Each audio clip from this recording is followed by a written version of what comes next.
আসলে একটা দেশের ভিতরে অনেকগুলো স্টেক হোল্ডার থাকে। তো সেই স্টেক হোল্ডারগুলোর ভিতরে অনেক গুরুত্বপূর্ণ স্টেক হোল্ডার হচ্ছে যে কর্মজীবী মানুষ বা যে দিন আনে দিন খাওয়া যে মানুষগুলো আছে, এবং তাদের ভিতরে রিক্সাওয়ালা ভাই বলেন, ভ্যান চালক আছে, অটো রিক্সা, সিএনজি, এরা সবাই পড়ছে।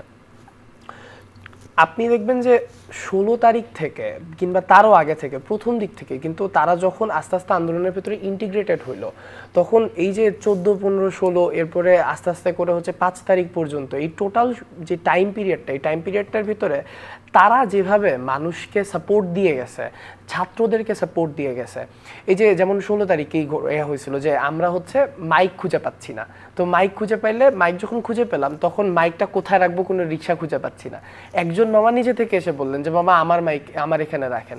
তারপরে যখন সন্ধ্যার পরে তাকে টাকা দিতে যাচ্ছি, তখন সে পুরো টাকা নেয় নেই, তখন সে বলছে যে মামা আমার তো আসলে জাস্ট বাজার করতে হবে, আমার কাছে টাকা না, আপনাকে অর্ধেক টাকাটা দেন, বাকি টাকাটা আপনি হচ্ছে যে যারা ইয়াতে যাচ্ছে তাদেরকে দেন, ঠিক আছে।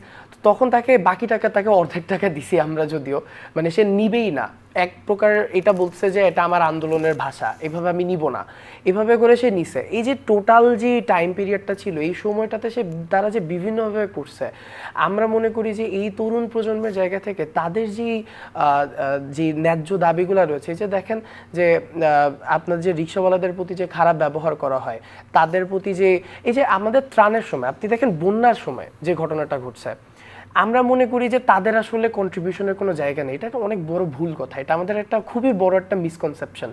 এই যে আমাদের বিশ্ববিদ্যালয়ের সামনে আমরা একটা গণত্রাণ কর্মসূচি করেছিলাম, ওই সময় আমরা দেখেছি দিনে কমপক্ষে 50 থেকে 60 জন প্রতি ঘন্টায় রিক্সাওয়ালারা আসছে, তাদের সাধ্যের থেকে বেশি করে তারা কন্ট্রিবিউট করছে।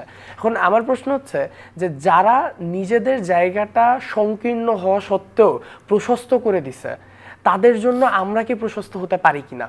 সো ওই জায়গা থেকে, তরুণ প্রজন্মের জায়গা থেকে আমাদের চিন্তাভাবনা তাদেরকে নিয়ে খুবই স্বাভাবিক।